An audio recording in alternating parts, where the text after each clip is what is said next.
Alhamdulillah, kita bersyukur pada Allah Subhanahu wa taala pada hari ini Rabu malam Kamis malam yang ketiga dari bulan Sya'ban 1447 Hijriah bertepatan dengan 21 Januari 2026.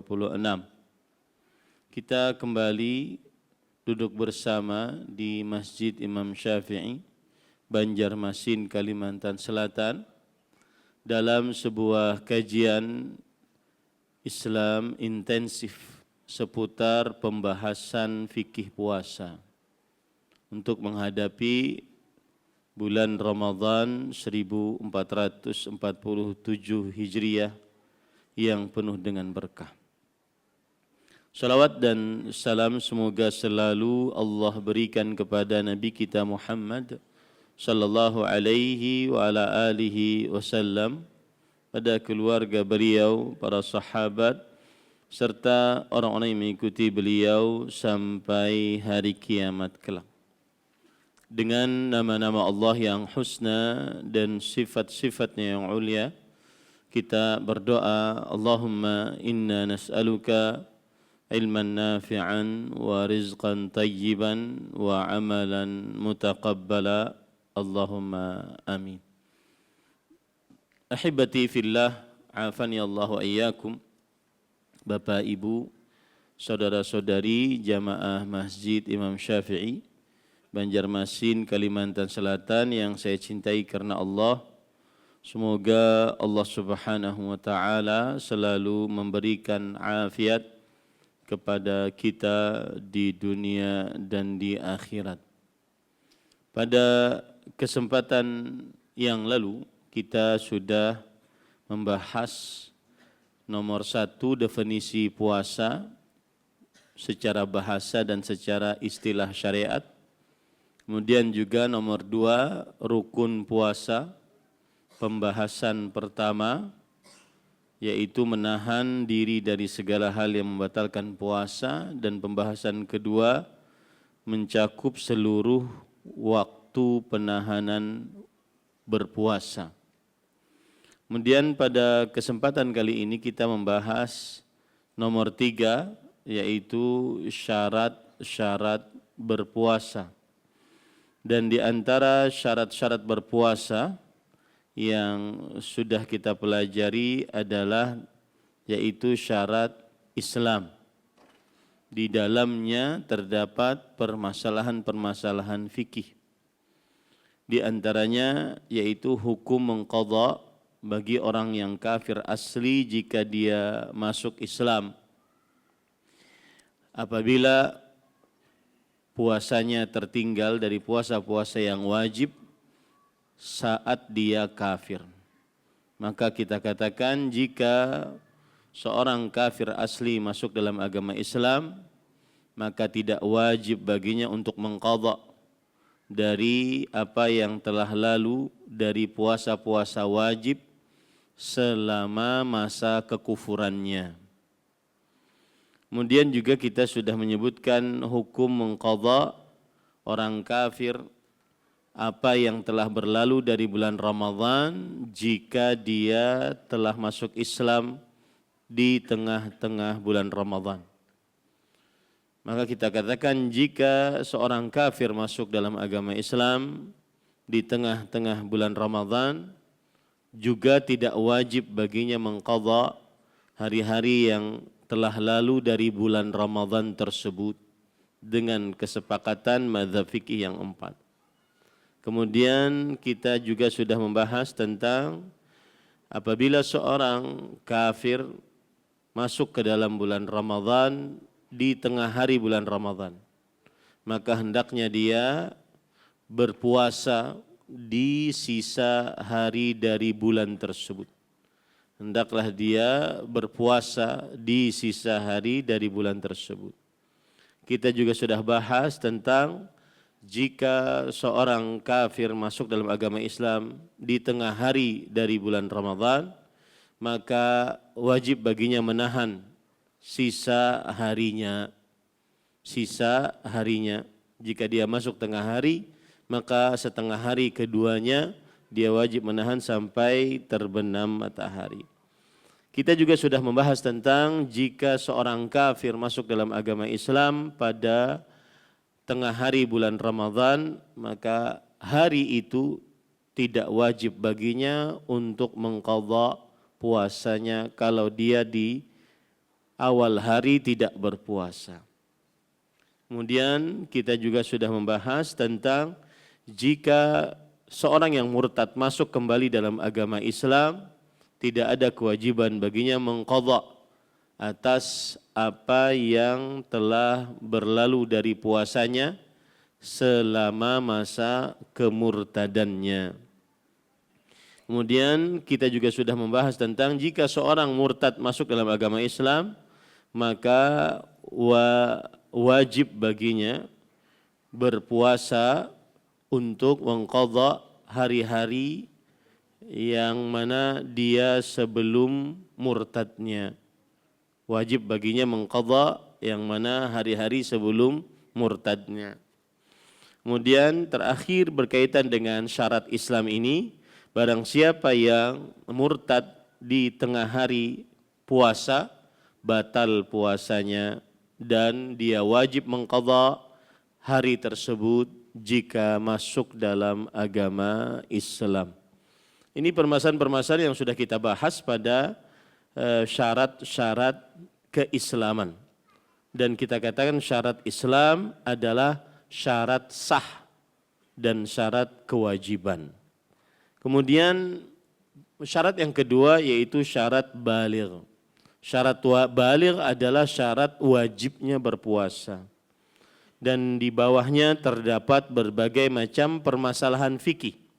Yang pertama yaitu tidak wajib atas seorang yang baligh mengqadha apa yang telah lalu dari puasa-puasanya sebelum balighnya. Tidak wajib bagi orang yang baligh mengqadha atas apa yang telah lalu dari puasa-puasanya sebelum balighnya. Kemudian kita juga sudah membahas bahwa jika seorang anak kecil sanggup untuk berpuasa tanpa membahayakannya, maka hendaknya orang tuanya ataupun walinya memerintahkannya untuk berpuasa agar bisa latihan dan juga agar terbiasa. Kemudian kita juga sudah membahas jika seorang anak kecil baligh di tengah hari bulan Ramadan, maka wajib baginya berpuasa di sisa bulan-bulan dan di sisa hari-hari di bulan Ramadan tersebut. Dan tidak wajib baginya mengqadha apa yang telah lewat dari hari-hari tersebut. Apakah dia berpuasa ataukah dia berbuka.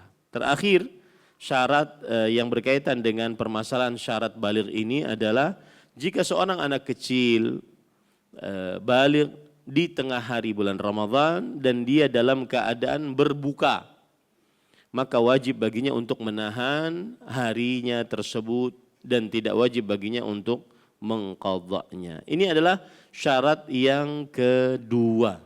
Sekarang kita masuk lebih dalam lagi syarat yang ketiga, dan inilah syarat yang baru pada pertemuan ini.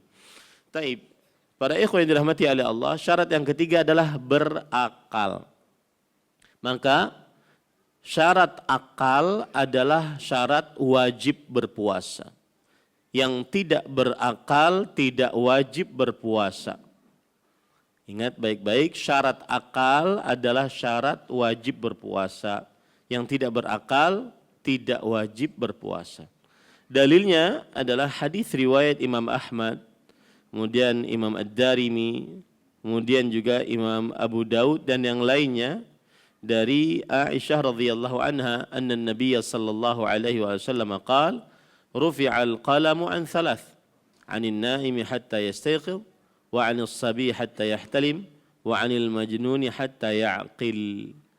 Yang artinya dari Aisyah radhiyallahu anha beliau berkata, diangkat pena dari 3 orang, dari orang tidur sampai bangun, dari anak kecil sampai dia bermimpi, dari orang gila sampai dia sadar.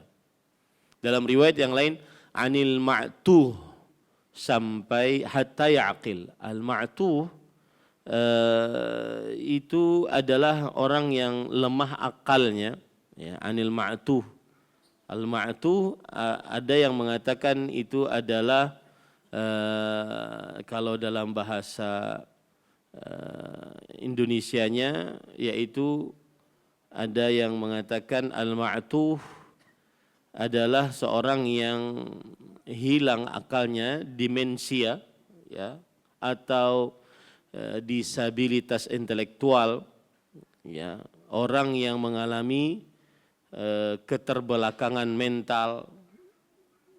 Nah, ini al-ma'tu. Nah, taib. Dan juga dalilnya dari ijma', dan juga dalilnya dari ijma'. Ibnu Hazm berkata, ulama Islam abad ke-4 Hijriah dalam kitab Maratibul Ijma', beliau mengatakan ittafaqu ala anna siyama nahari Ramadan ala sahihil muqim al-aqil al-baligh alladhi ya'lamu annahu Ramadan wa qad balaghahu wujubu siyamih wa huwa muslim. Yang artinya para ulama bersepakat bahwa puasa di siang hari bulan Ramadan wajib atas orang yang sehat, muqim, tidak musafir, tidak bepergian, berakal, baligh, dan dia mengetahui bahwa itu adalah bulan Ramadan dan telah sampai kepadanya kewajiban berpuasa dan dia seorang muslim. Taib. Sekarang di dalamnya terdapat berbagai macam permasalahan sebagaimana yang sudah saya sebutkan. Makanya tema kita ini adalah kajian Islam intensif pembahasan fikih puasa. Di dalam pembahasan ini nanti terdapat berbagai macam permasalahan. Sekarang permasalahan yang pertama yaitu hukum puasa atas orang gila. Jawabannya adalah tidak wajib berpuasa atas orang gila dan tidak sah darinya. Tidak wajib berpuasa atas orang gila dan tidak sah darinya. Dalilnya yang saya sebutkan tadi, pena pencatat amal diangkat dari 3 orang, dari orang tidur sampai dia bangun, dari anak kecil sampai dia bermimpi, dan dari orang gila sampai dia berakal atau sadar. Kemudian juga dalilnya dari ijma'. Imam Nawawi rahimahullah, ulama Islam bermadzhab Syafi'i, abad ke-7 Hijriah, beliau mengatakan dalam kitab beliau Al-Majmu' Syarhul Muhadzab, al-majnunu la yalzamuhu shaumu fil hali bil ijma'. Yang artinya orang yang gila tidak ada kewajiban atasnya berpuasa sama sekali dengan kesepakatan para ulama. Sama sekali tidak ada kewajiban baginya untuk berpuasa dengan kesepakatan para ulama. Kemudian permasalahan selanjutnya, hukum berpuasa untuk orang gila jika dia sadar dari gilanya di tengah hari bulan Ramadan.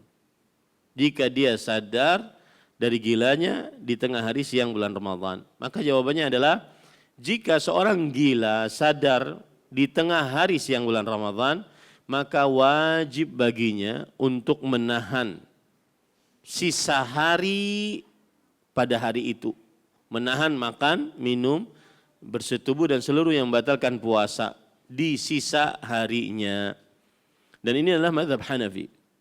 Dan salah satu riwayat dari perkataan Imam Ahmad, kemudian ini adalah pendapat yang dipilih oleh Syekhul Islam Ibnu Taimiyah, kemudian Imam Muhammad bin Utsaimin rahimahullahu taala. Kenapa demikian para ikhwan dirahmati Allah? Karena ketika dia di tengah hari itu sudah sadar, berarti dia menjadi ahli wujub, menjadi orang yang diwajibkan saat dia sadar. Maka dia menahan untuk tidak makan, minum, dan seluruh yang membatalkan puasa. Menyerupai orang yang berpuasa. Menyerupai orang yang berpuasa. Taib. Permasalahan selanjutnya, hukum mengqadha bagi orang gila kalau dia sadar dari gilanya. Apakah wajib dia mengqadha puasa-puasa yang telah lalu saat dia gila? Jawabannya adalah tidak wajib bagi orang gila jika dia sadar untuk mengqadha apa yang telah lewat saat berpuasanya, saat gilanya. baik gilanya itu sebentar ataupun lama, tidak wajib baginya untuk mengqadha, ya. Dan ini adalah mazhab Syafi'i, kemudian mazhab Hambali, kemudian juga mazhab Ibnu Munzir, Ibnu Hazm, Ibnu Baz dan Imam Ibnu Utsaimin rahimahumullahu taala. Dalilnya tadi hadis Aisyah dan hadis Ali bin Abi Thalib radhiyallahu an, yaitu pena diangkat dari 3 orang, dari orang tidur sampai bangun, dari anak kecil sampai bermimpi atau sampai baligh, dari orang gila sampai dia sadar. Taib. Permasalahan selanjutnya, hukum berpuasa bagi siapa yang niat puasa di malam hari, kemudian dia terkena gila, lalu dia tidak sadar kecuali setelah terbenam matahari. Nah, ini niatnya di malam hari nih, seperti ini. Kemudian pas subuh gila, sampai terbenam matahari. Imbah terbenam matahari sadar pulang. Ini pura-pura aja menanya. Maka jawabannya, barang siapa yang sudah berniat puasa di malam hari, kemudian dia terkena gila dan tidak sadar kecuali setelah terbenam matahari, maka puasanya tidak sah. Puasanya tidak sah menurut mazhab jumhur ulama fikih, mazhab Maliki, mazhab Syafi'i dan Hambali. Ya, kenapa? Dalilnya tadi sama ya, dalil Aisyah. Fena diangkat dari orang gila sampai dia tidur. Karena syarat wajibnya beribadah dan syarat sahnya ibadah adalah berakal. Dan gila tidak ada akalnya. Orang gila tidak ada akalnya, maka pada saat itu tidak sah puasanya. Taib. Permasalahan selanjutnya, hukum mengqadha barang siapa yang berpuasa lalu terkena gila. Jadi dia puasa kemudian kena gila. Dia puasa kemudian terkena gila. Maka jawabannya adalah barang siapa yang berpuasa lalu terkena gila, maka tidak ada qadha atasnya. Dan ini mazhab Hanafi, mazhab Hambali. Kenapa para ikhwah? Karena dia sudah menunaikan kewajibannya pada saat dia sehat dan pada saat dia diwajibkan untuk beribadah. Diangkat kewajibannya tersebut karena kegilaannya. Maka tidak diminta atasnya untuk mengqadha selama dia tidak diwajibkan untuk berpuasa. Apa maksudnya? Jadi orang ini ya, dia puasa lalu kena gila, maka tidak ada qadha atasnya. Bukan berarti sah puasanya, enggak. Memang dia tidak wajib saat gilanya. Paham enggak maksudnya? Jadi dia dari malam sudah berniat, kemudian sahur, kemudian subuh, di tengah hari gila. Banyak pikiran, ya, banyak hutang, banyak keinginan-keinginan, macam-macam, dia gila pokoknya. Kemudian setelah itu dia gila, berarti wajib nggak qadha dia? Maka jawabannya tidak, karena saat gila itu sudah diangkat kewajiban dia untuk kewajiban berpuasa. Untuk kewajiban berpuasa. Ini para ikhwan yang dirahmati oleh Allah Subhanahu wa taala. Taib. Kemudian hukum puasa orang yang ma'tuh. Al-ma'tuh adalah alladzi usiba bi aqlihi ala wajhin lam yablugh haddal junun la sama alaihi wala alaihi qadha. Yang artinya orang yang ma'tuh adalah orang yang terkena sesuatu pada akalnya tapi tidak sampai gila. Apa ya bahasa Indonesianya itu? Depresi. Mungkin ya depresi. Dia sampai tidak ingatan, demensia bisa juga demikian, hilang ikatannya, ya.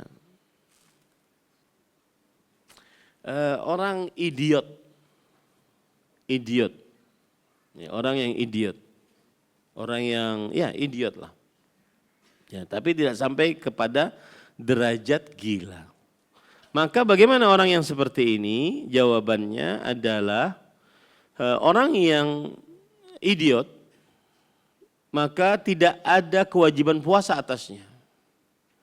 dan tidak ada kewajiban qadha atasnya. Kenapa? Karena hilang akalnya. Karena hilang akalnya. Dan ini berdasarkan ijma' yang dinukil oleh Imam Ibn Abdul Bar rahimahullah. Beliau mengatakan dalam kitab beliau At-Tamhid, dan Imam Ibn Abdul Bar adalah ulama fikih dan hadis dari mazhab Maliki. Beliau berkata, "Hadza ijma'un." Ini adalah ijma', kesepakatan para ulama. Annal majnuna al-ma'tuha la hadda alaih wal qalamu anhu marfu'. Bahwa orang yang gila dan ma'tuh yang idiot ini tidak ada hukum had atasnya. Dan pena diangkat darinya, pena pencatat amalnya diangkat darinya.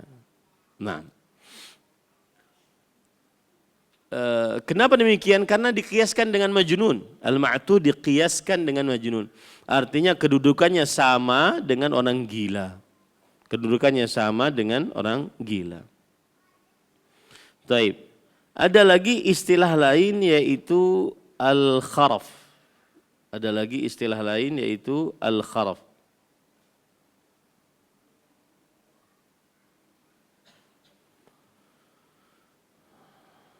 Al-kharaf itu adalah seorang yang tua yang sudah hilang akalnya.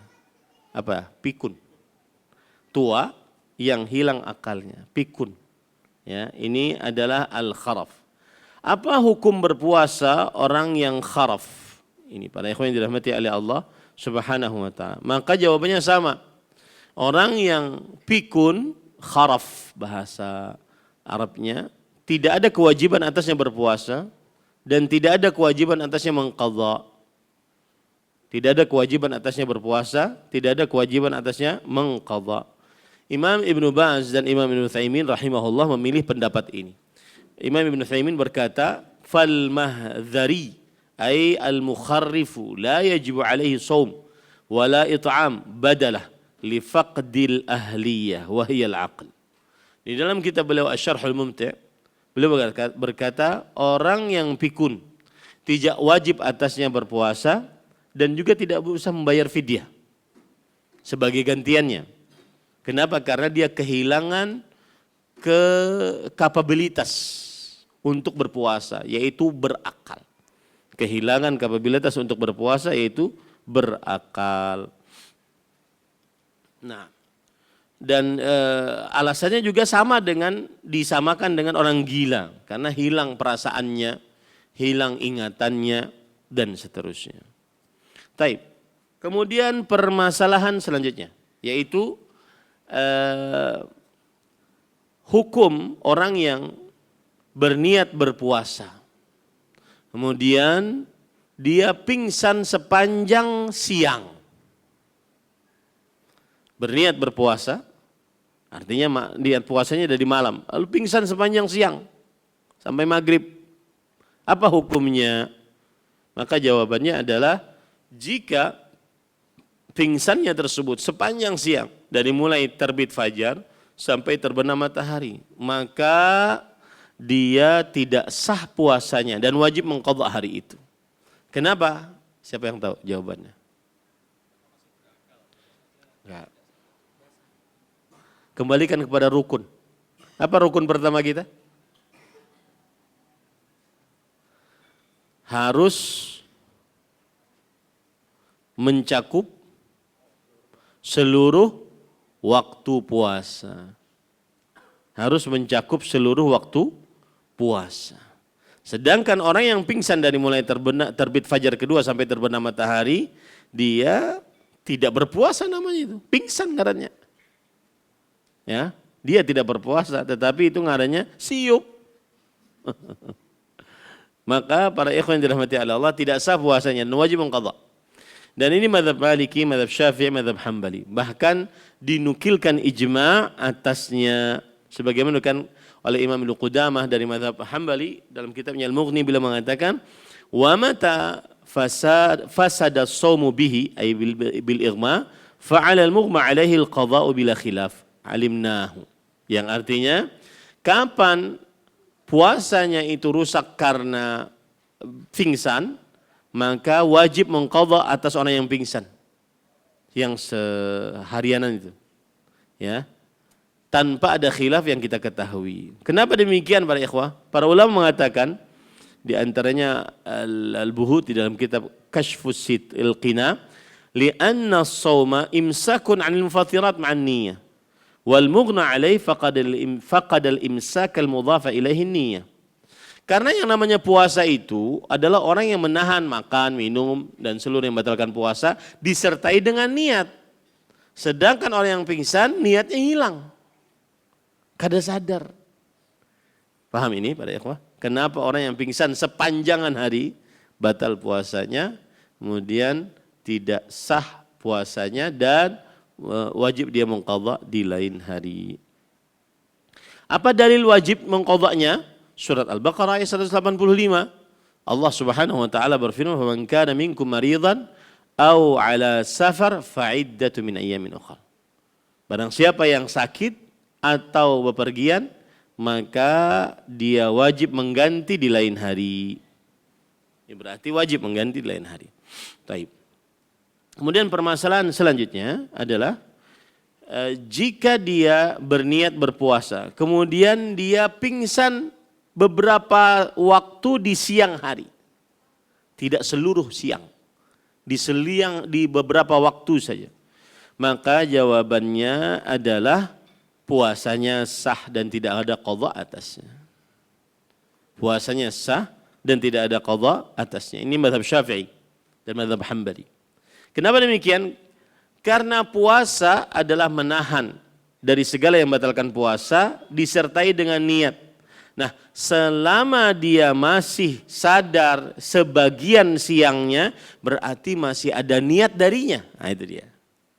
Beda dengan yang pertama tadi. Kalau yang pertama tadi apa? Tidak ada niat sama sekali. Dari mulai terbit fajar kedua sampai terbenam matahari. Tidak ada niat. Hilang akalnya. Hilang niatnya. Maka pada saat itu dia tidak sah puasanya dan wajib mengqadha. Sedangkan ini mungkin jam 12, jam 1, keuyuhan, siup. Kemudian habis itu bangun. Maka lanjutkan dia. Lanjutkan dia puasa. Wallahu a'lam. Kecuali kalau tidak sanggup karena sakit atau yang semisalnya. Permasalahan selanjutnya, hukum barang siapa yang hilang akalnya dan hilang kesadarannya disebabkan karena suntikan. Nah, suntikan apa namanya? Bius. Suntikan bius ataupun pernafasan. Ya, hilang akalnya disebabkan karena bius lah pokoknya. Entah suntikan atau entah selain suntikan. Karena bius. Maka jawabannya adalah hukumnya seperti orang yang pingsan tadi. Apa tadi orang yang pingsan? Kalau pingsannya seharianan penuh, berarti batal puasanya dan wajib mengqadha. Tapi kalau pingsannya cuma sebentar, hilang kesadaran cuma sebentar, berarti masih ada niat yang bersambung dari awal puasa sampai akhir puasa, maka sah puasanya, tidak ada wajib qadha atasnya. Ini para ikhwan yang dirahmati oleh Allah Subhanahu wa taala. Taib. Sekarang kita katakan tadi dia idiot, dia pikun, tidak wajib puasa. Sekarang ada orang yang hilang ingatan. Hilang ingatan, masih muda, hilang ingatannya. Bisa enggak seperti itu? Bisa. Hilang ingatan. Maka jawabannya adalah tidak wajib atasnya untuk berpuasa. Dan ini difatwakan oleh Imam Ibnu Utsaimin, kemudian juga difatwakan oleh Komite Tetap untuk Fatwa dan Riset Ilmiah serta Pembahasan Ilmiah di Kerajaan Arab Saudi. Kenapa? Dikiaskan dengan anak kecil. Dikiaskan dengan anak kecil. Anak kecil tidak dituliskan pena atasnya pada buku catatan amalnya, tapi diangkat penanya sampai dia baligh. Begitulah orang yang hilang ingatannya. Nah, ini adalah syarat yang ke berapa para ikhwah? Syarat yang ketiga, yaitu berakal. Sekarang kita masuk kepada syarat yang keempat, yaitu wajib berpuasa atas orang yang mukim dan tidak wajib berpuasa atas orang yang musafir. Syarat yang keempat adalah mukim. Mukim. Nah, nanti permasalahan musafir ini kita akan bahas banyak lagi. Tetapi ini kita bicarakan syarat dulu. Syarat yang keempat adalah mukim. Mukim artinya tidak bepergian, tidak bersafar. Ya. Dan ini berdasarkan ijma'. Para ulama di antaranya Ibnu Hazm di dalam kitab Maratibul Ijma' ittafaqu ala anna siyama nahari Ramadan ala sahihil muqim. Para ulama bersepakat bahwa puasa siang hari bulan Ramadan diwajibkan atas seorang yang sehat dan muqim. Al-aqil yang berakal, al-baligh yang baligh, alladhi ya'lamu annahu Ramadan. Yang mengetahui bahwa itu Ramadan wa qad balagha wujubu siyamih. Dan setelah sampai ilmu tentang kewajiban puasanya, wa huwa muslim, dan dia dalam keadaan muslim. Taib. Kemudian syarat yang kelima yaitu mampu untuk berpuasa. Syarat mampu ini adalah syarat wajib, yang tidak mampu tidak wajib untuk berpuasa. Syarat mampu ini adalah syarat wajib. Yang tidak mampu maka tidak wajib untuk berpuasa. Dan tidak mampu di sini macam-macam, karena sakit. Sakitnya ada dua macam, sakit yang terus menerus atau sakit yang akut datang tiba-tiba kemudian diharapkan kesembuhannya dengan cepat. Atau karena bersafar, ya tidak sanggup dia bersafar, atau karena ya sakit, atau karena tua. Ya, tidak wajib dia berpuasa karena tidak sanggup. Allah Subhanahu wa taala berfirman, dan ini dalilnya dari Al-Qur'an, surat Al-Baqarah ayat 286. La yukallifullahu nafsan illa wus'aha. Allah tidak membebani seseorang kecuali dengan kesanggupannya. Ingat para ikhwah, ayat ini sering sekali dipahami oleh sebagian orang kekeliruan. Sebagian orang memahami ayat ini, Allah tidak membebani seseorang kecuali sesuai dengan kemampuannya. Mereka letakkan ayat ini dalam musibah. Mereka letakkan ayat ini dalam apa? Musibah. Allah tidak membebani musibah seseorang kecuali sesuai dengan kemampuannya. Ini keliru. Yang benar ayat ini adalah perkara ibadah. Allah tidak membebani seseorang beribadah kecuali sesuai dengan kemampuannya. Yang sholatnya tidak sanggup berdiri, silahkan dia duduk. Tidak sanggup duduk, silahkan dia berbaring. Yang dia tidak sanggup berpuasa, silahkan dia berbuka. Ayat ini berkaitan dengan ibadah, bukan berkaitan dengan musibah. Ya, bukan berkaitan dengan musibah. Ayat ini berkaitan dengan taklif. Makanya Allah berfirman, la yukallifullahu nafsan illa wus'aha. Allah tidak membebani seseorang kecuali sesuai dengan kemampuannya. Tidak membebani ibadah kecuali sesuai dengan kemampuannya. Bahkan ada lebih dalam lagi ilmunya. Syekhul Islam Taimiyah rahimahullah mengatakan bahwa sebenarnya yang paling tepat adalah seorang hamba tidak dikatakan mukallaf, yang dibebani untuk beribadah. Karena kalau ada kata yang dibebani, kesannya itu syariat Allah itu beban. Syariat Allah itu berat. Syariat Allah itu menyulitkan. Padahal Allah berfirman, ma ja'ala 'alaikum fid din maharaj. Allah tidak menjadikan atas kalian kesulitan. Maka syariat Allah itu bukan beban. Nah, ini yang lebih dalam lagi.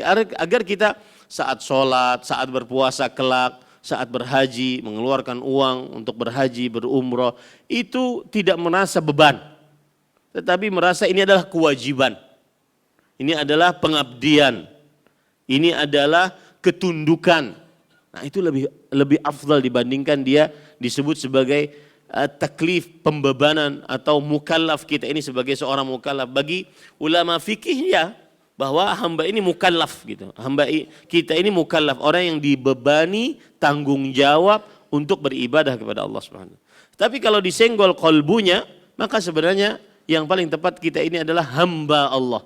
yang wajib mengabdi kepada Allah Subhanahu wa taala, mendudukan diri kepada Allah Subhanahu wa taala, menghinakan diri di hadapan Allah Subhanahu wa taala.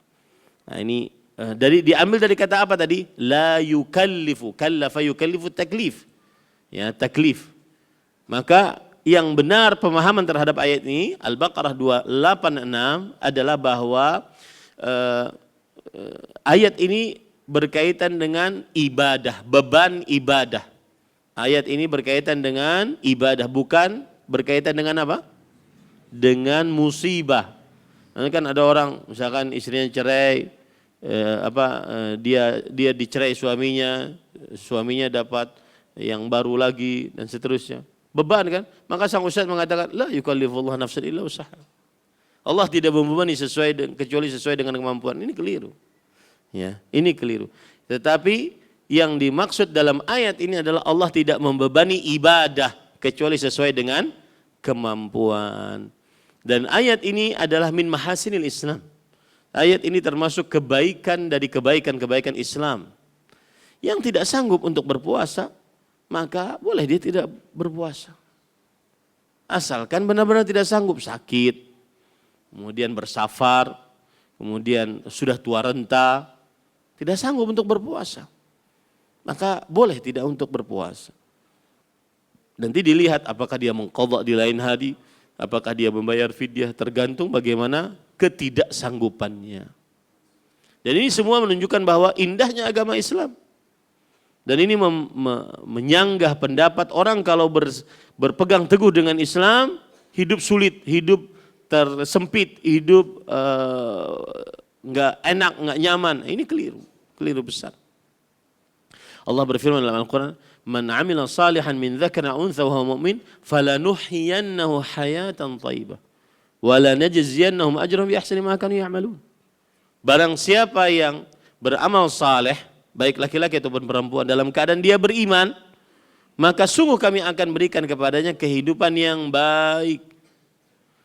Kehidupan yang baik. Ini menunjukkan bahwa yang mengamalkan amal saleh, maka dia pasti akan baik. Termasuk di dalamnya yang berpuasa. Ustadz saya ojol, ustadz saya kuli bangunan, ustadz saya kuli pasar, ustadz saya tukang beca, tapi tetap harus puasa. Maka jawabannya, la yukallifullah nafsan illa usaha. Allah tidak membebani seseorang kecuali sesuai dengan kemampuannya. Ya. Maka berpuasalah. Nanti kalau seandainya dia benar-benar tidak sanggup, ini enggak sanggup Ustaz, saya bisa mati, maka berbuka. Nah, ini para ikhwan yang dirahmati oleh Allah Subhanahu wa taala. Dan ini sekali lagi min mahasinil Islam. Ini termasuk kebaikan keislaman seseorang. Nah, dalil yang lain yaitu surat Al-Hajj ayat 78, "Wa ma ja'ala 'alaikum fid din min haraj." Subhanallah, indah sekali agama ini. Tidak ada Allah tidak menjadikan atas kalian dalam beragama kesulitan, enggak ada. Enggak ada yang sulit dalam beragama. Islam semuanya mudah. Makanya kalau ada ajaran-ajaran yang sulit-sulit, berarti itu bukan dari Islam. Ajaran yang sulit-sulit berarti itu bukan dari Islam. Contoh, orang zikir semalaman suntuk berkelubut lawan tapih. Sampai pagi tidak tidur-tidur. Itu bukan dari Islam. Kenapa sulit? Ya, kai-kai kada kawa. Ya, kemudian orang zikir sambil goyang-goyang, jingkrak-jingkrak. Enggak bisa. Itu bukan dari Islam. Bukan dari Islam. Wallahi bukan dari Islam. Demi Allah bukan dari Islam. Ma ja'ala 'alaikum fid din min haraj. Allah tidak menjadikan kalian di dalam agama dari kesulitan, bukan dari Islam. Yang sulit-sulit bukan dari Islam, para ikhwan yang dirahmati Allah. Baik, kita lanjutkan para ikhwan yang dirahmati oleh Allah. Syarat yang selanjutnya yaitu syarat yang keenam ya. Syarat yang keenam, syarat yang pertama Islam, syarat yang kedua baligh, syarat yang ketiga berakal, syarat yang keempat muqim, syarat yang kelima mampu. Ya, mampu. Syarat yang keenam adalah yaitu suci dari haid. Suci dari haid. Ada berbagai macam permasalahan dari permasalahan ini, yaitu suci dari haid dan nifas. Maka disyaratkan untuk wajibnya berpuasa atas seorang wanita muslimah suci dari haid dan nifas. disyaratkan untuk wajibnya berpuasa atas seorang wanita muslimah suci dari haid dan nifas. Dan ini berdasarkan ijma'. Dinukilkan oleh Imam Nawawi rahimahullah dalam kitab beliau Al-Minhaj Syarah Nawawi ala Sahih Muslim. Beliau berkata, "Hadzal hukmu muttafaqun alaih. Ajma'al muslimun ala anna al-haidha wan nufasa la tajibu alaihim as-salatu was-salam wa la tajibu alaihima as-salatu walas shaumu fil hal." Ini hukum disepakati atasnya.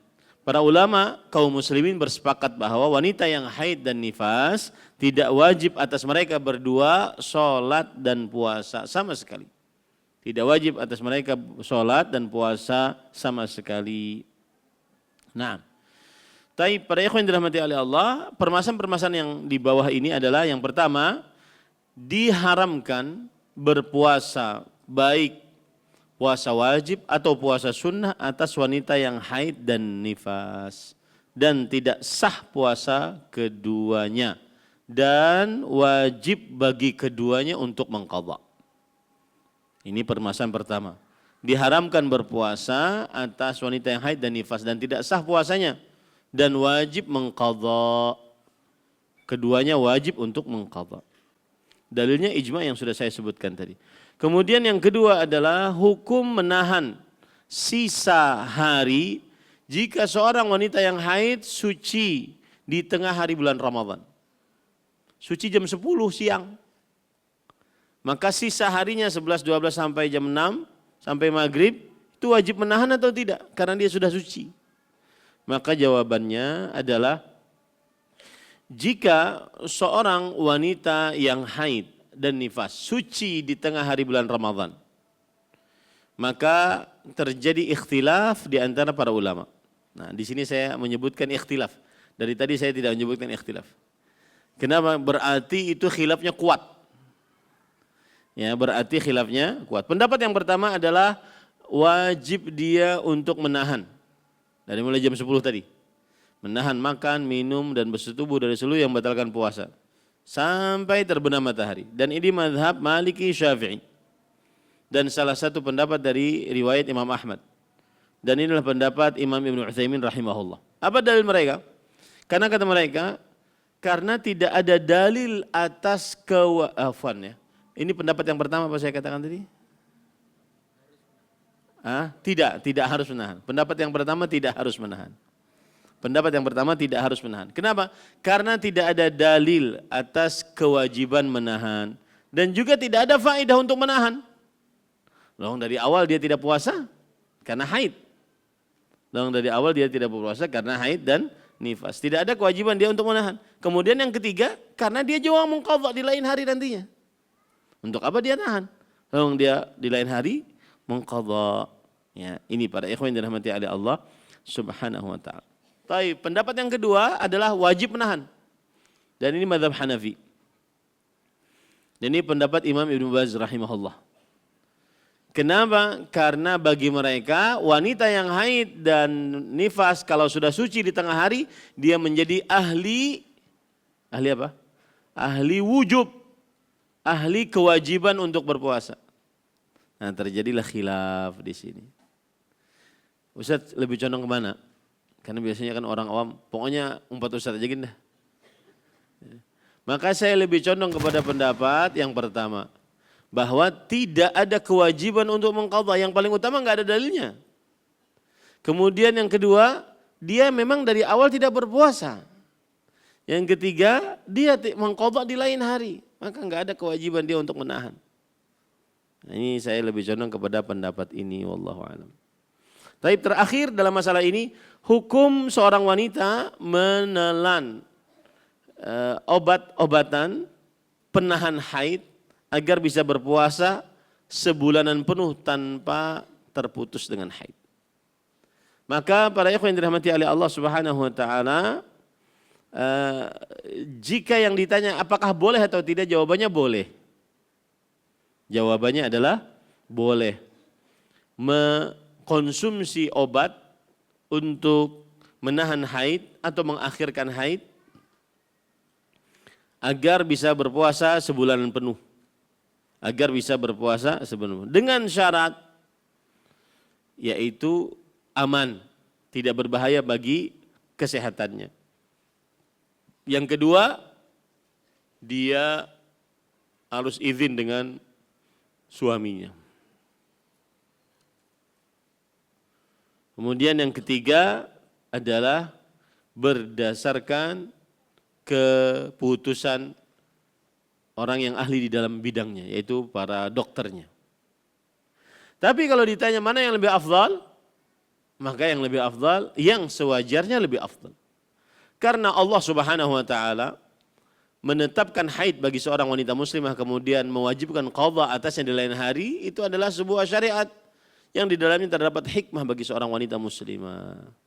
Nah, ini syarat yang ke berapa para ikhwah? Syarat yang ke-6.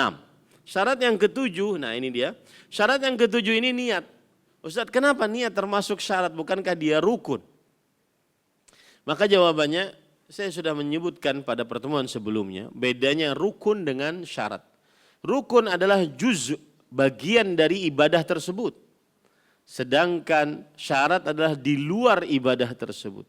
Nah, terutama lagi puasa Ramadan. Niatnya di malam hari sebelum subuh. Niat puasa Ramadan di malam hari sebelum subuh. Ini menunjukkan bahwa niat adalah syarat berpuasa. Pendapat yang lebih kuat, niat adalah syarat berpuasa. Taib.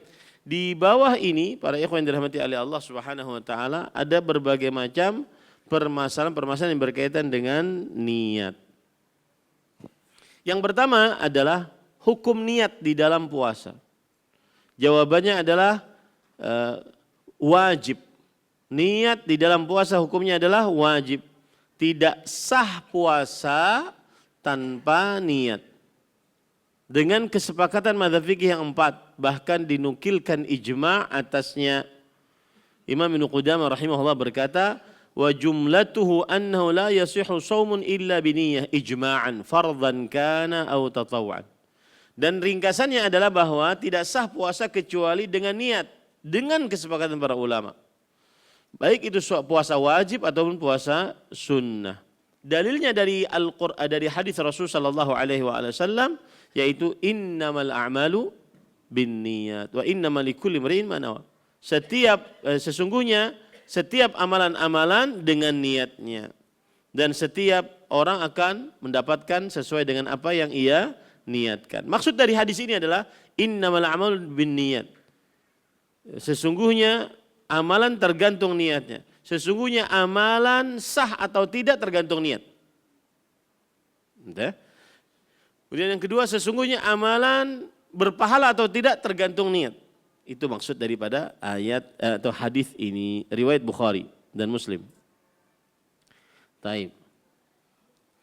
Kemudian juga para ulama mengatakan karena puasa itu adalah ibadah mahdhah.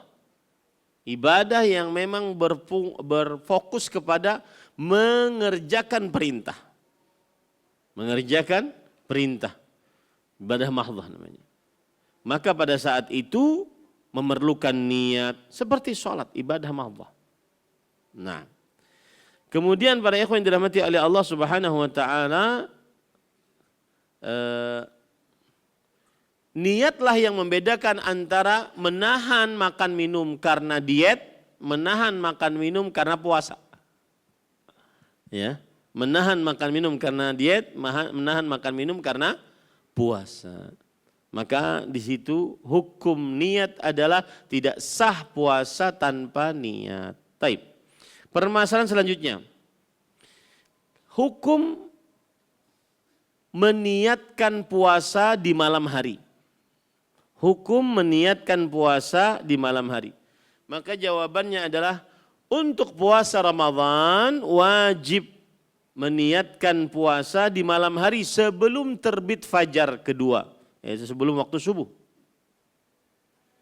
Sebelum terbit fajar kedua, yaitu sebelum waktu subuh. Dan ini adalah pendapat jumhur, mazhab Maliki, Syafi'i dan Hambali, dan juga pendapat sebagian ulama salaf. Di antaranya yaitu Abdullah bin Umar, Jabir bin Yazid dari para sahabat. Kemudian Imam Malik bin Anas, Laits bin Sa'ad, kemudian Imam Ibnu Abi Dzib, para tabi'ut tabi'in dan para tabi'ul atba', para ulama salaf, bahwa mereka mengatakan wajib untuk berniat puasa Ramadan di malam hari seperti ini sebelum terbit fajar kedua, sebelum masuk waktu subuh. Dan dalilnya adalah para ikhwan yang dirahmati oleh Allah, hadis riwayat Imam An-Nasa'i disahihkan oleh Imam Al-Albani rahimahullah dari Hafsah radhiyallahu anha, istri Nabi Muhammad SAW, Ummul Mukminin. Beliau bercerita, la siyama liman lam yujmi' qabla al-fajr. Tidak ada puasa, yaitu tidak sah puasanya, bagi siapa yang tidak berniat sebelum subuh. Makanya biasa di kampung-kampung setelah sholat taraweh, ya, berniat bersama. Apa niatnya? Nawaitu shauma ghadin an adai fardhi syahr Ramadan hadhihi sanati lillahi ta'ala. Masih hafal pian? Oh, hafal. Ulun mimpin dahulu. Itu sebenarnya adalah untuk mengajari masyarakat. Tetapi kemudian menjadi kebiasaan yang susah untuk dihilangkan. Ya.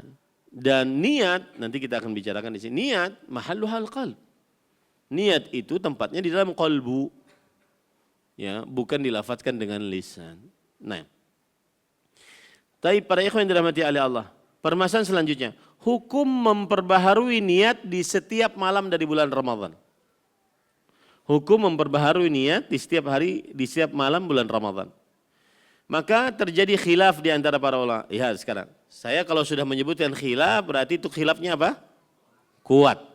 Tapi kalau saya sebutkan permasalahan langsung pendapat, itu berarti permasalahannya tidak terlalu, perbedaan pendapatnya tidak terlalu kuat. Baik. Pendapat yang pertama adalah disyaratkan, bukan hanya boleh, disyaratkan memperbaharui niat di setiap malam bulan Ramadan.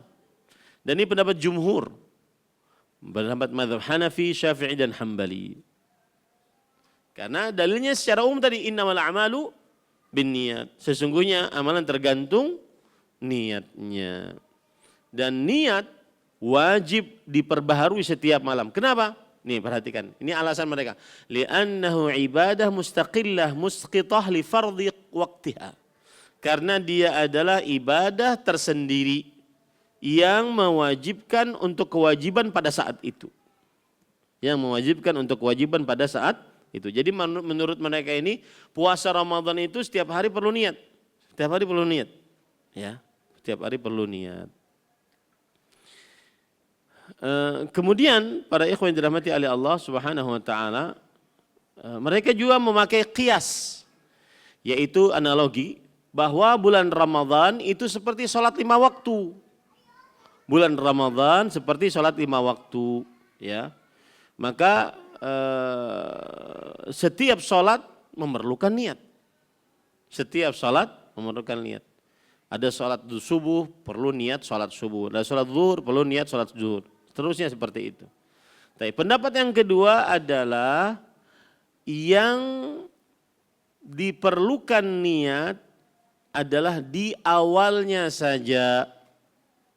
Di awalnya saja. Kecuali kalau terputus puasa Ramadannya karena disebabkan satu dan lain hal. Karena haid, karena nifas, karena sakit, karena bepergian.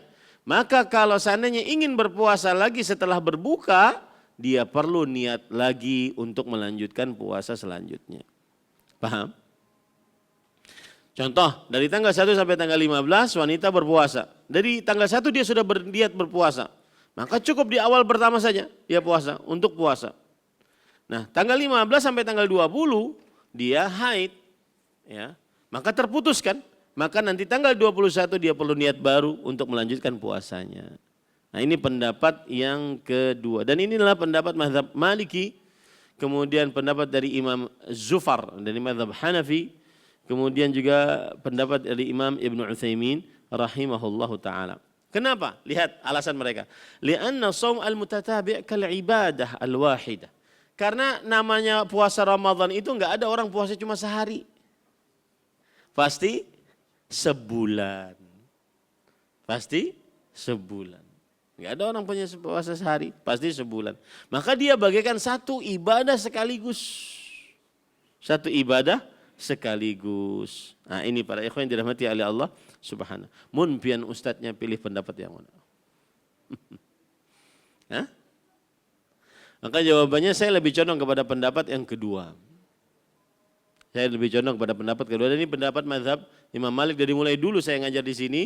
Dari mulai 13-an tahun yang lalu saya ngajar di sini. Pendapatnya yang ini yang saya pegang ini. Yaitu jika dia sudah meniatkan dari hari malam pertama untuk berpuasa sebulanan penuh. Maka mencukupi itu. Untuk niat puasa sebulan penuh. Kenapa? Karena yang namanya bulan Ramadan, puasa Ramadan sebulanan penuh. Bagi siapa yang Islam, balik, berakal, mampu, mukim. Kemudian selain wanita yang haid dan nifas. Kecuali kalau tadi terputus karena satu dan lain hal yang dibenarkan oleh syariat, maka dia yasta'nifun niyah. Dia memulai niat baru lagi. Nah. Taib. Pada ikhwan yang dirahmati. Dan dalilnya sama, innamal a'malu binniyat. Sesungguhnya amal tergantung niatnya. Ya, dalilnya sama antara pendapat kedua, pendapat pertama. Cuma beda sudut pandang saja. Yang satu mengatakan bahwa puasa Ramadan itu bagaikan sholat 5 waktu. Berarti setiap sholat punya niat sendiri-sendiri. Setiap malam juga berniat sendiri-sendiri. Sedangkan yang satu mengatakan enggak, puasa Ramadan itu satu kesatuan. Maka cukup baginya untuk niat puasa dari mulai awal bulan sampai akhir bulan. Kecuali kalau terputus di tengah jalan. Dan ini juga bermanfaat untuk yang kadang di malam harinya tidak meletakkan niat. Karena taguring, kada bersahur. Nah, ini bermanfaat. Kenapa? Kada berniat lagi kam. Sudah di awal bulan, mau lawasnya. Ya, makanya seperti itu. Ini bermanfaat untuk yang mungkin kelupaan di setiap malamnya dia berniat. Tapi Ustadz kalau ditanya, boleh nggak setiap malam? Maka jawabannya apa? Boleh. Boleh setiap malam untuk berniat. Yang kita bicarakan tadi, haruskah berniat setiap malam? Nah itu yang khilafnya. Tapi kalau ditanya, boleh nggak berniat setiap malam? Boleh saja, tidak mau. Wallahu a'lam. Taib. Permasalahan selanjutnya, niat puasa puasa sunnah nanti saja.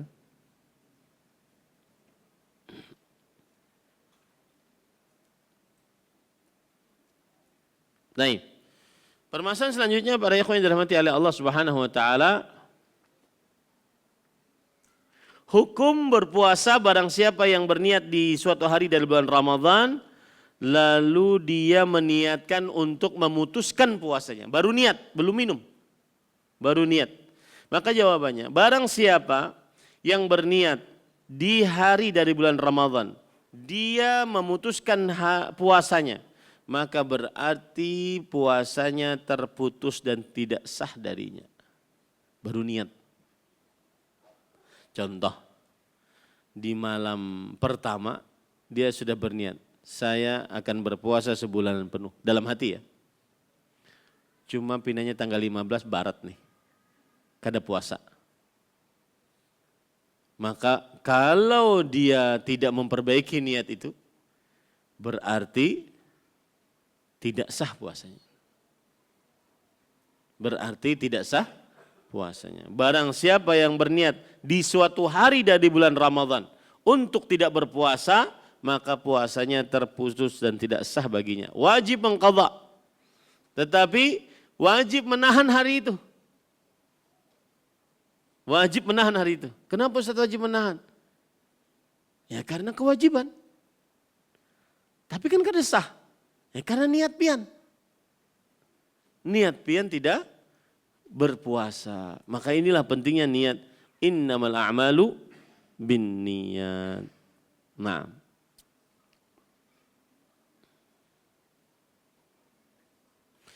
Ada nggak kejadian begini?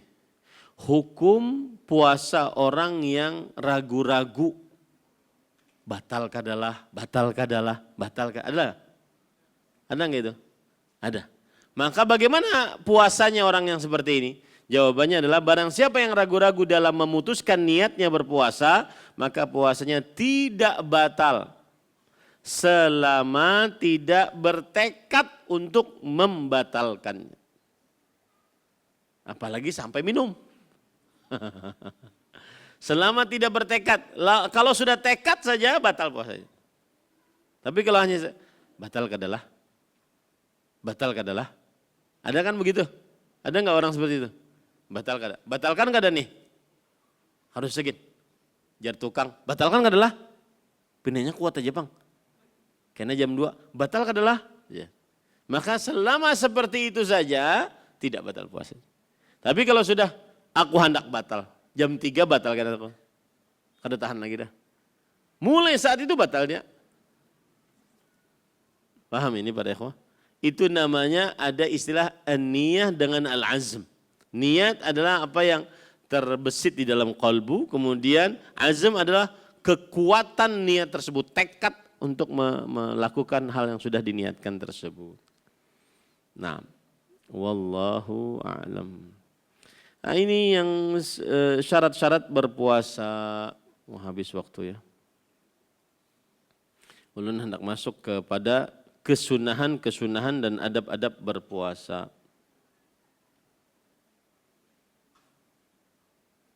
Baik. Minta izin dilanjutkan sedikit ya para ikhwah. Baik. Yang pertama pembahasan nomor 4, sunnah dan adab puasa.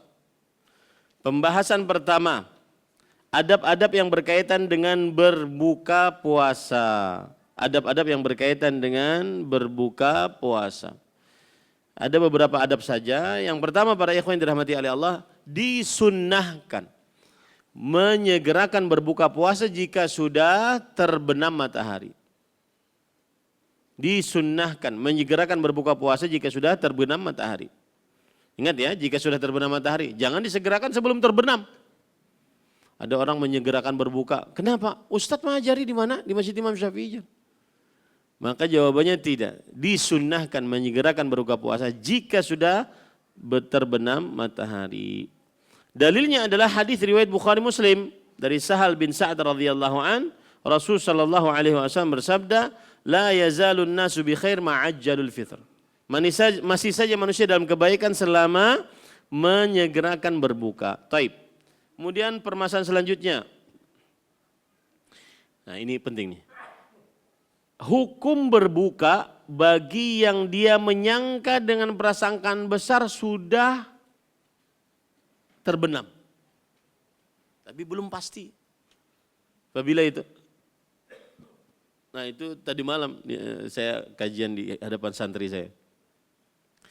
Mereka ini pintar bertanya, Ustaz, apa hukumnya ketika kita berpuasa dan di pesawat?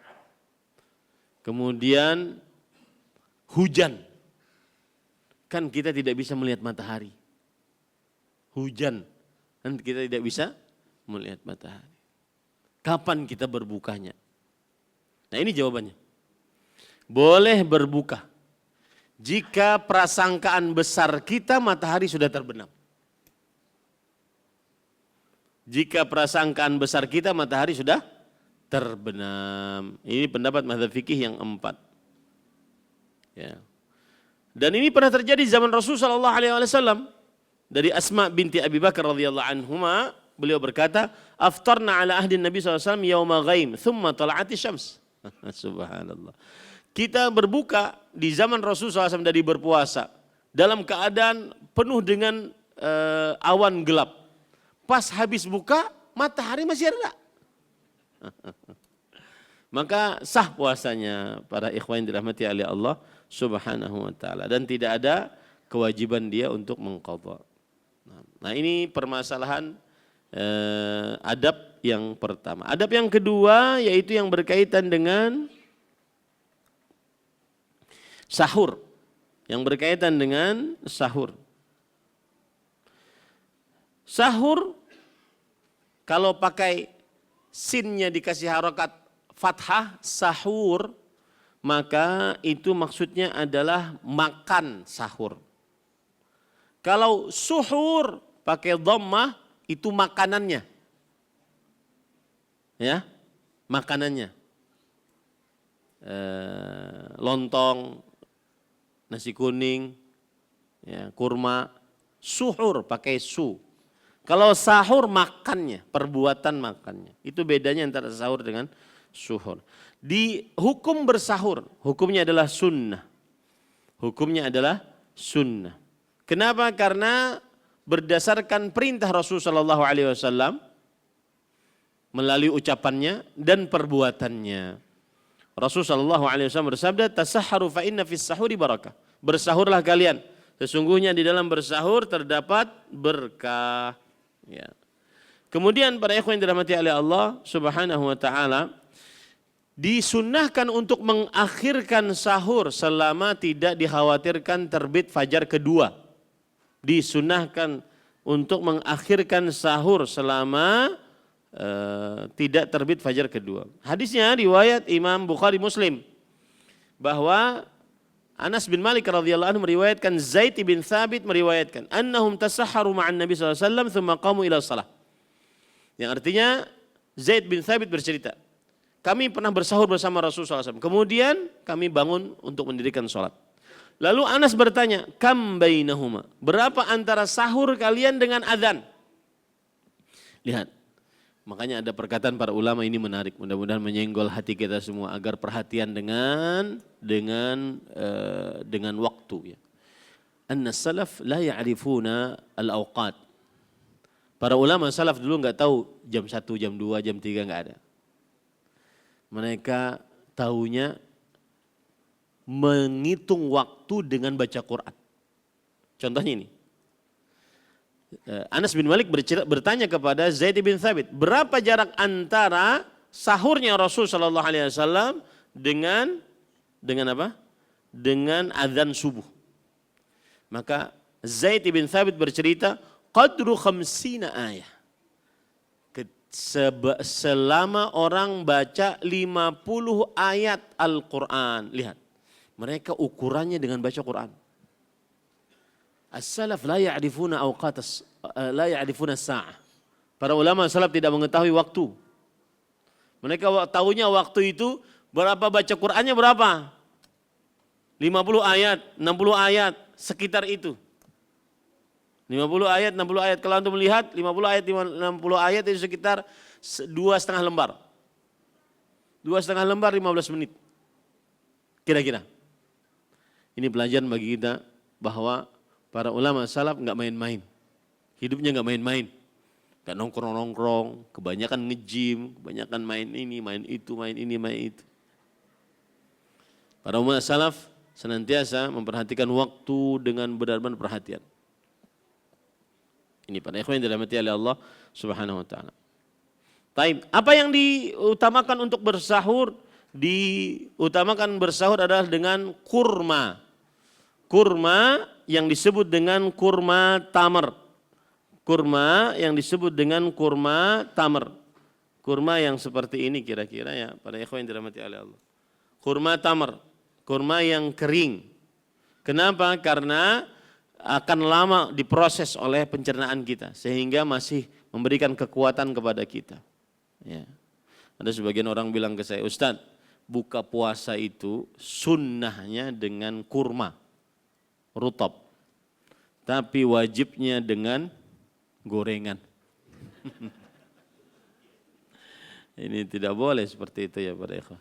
Tapi itu adalah kesunahan yang kedua. Kesunahan yang ketiga yaitu orang yang berpuasa menjauhi hal-hal yang diharamkan dan menyibukkan diri dengan hal-hal yang ketaatan. Menyibukkan diri dengan ketaatan kepada Allah Subhanahu wa taala. Seperti misalkan hadis riwayat Bukhari, Rasulullah SAW bersabda, "Man lam yada' qaula az-zur wal 'amala bih wal jahla falaysa lillahi hajatun an yada'a ta'ama wa syarabah." Hadis riwayat Imam Bukhari. Siapa yang tidak meninggalkan perkataan dusta, perbuatan sia-sia, maka tidak ada bagi Allah keperluan hamba tersebut meninggalkan makan dan minumnya. Nah, ini jauhi pada ikhwan yang dirahmati oleh Allah. Dusta, perbuatan sia-sia. Dalam hadis yang lain riwayat Bukhari Muslim, "Idza kana yaumu shaumi ahadikum fala yarfuth wa la yaskhab, fa in sabbahu ahadun aw qatalahu falyaqul inni shaim." Jika salah seorang di antara kalian maka janganlah dia berkata rafath. Rafath artinya adalah al-kalamul fahish, perkataan keji kotor. Perkataan keji dan kotor. Termasuk di dalamnya adalah perbuatan. Nih hati-hati.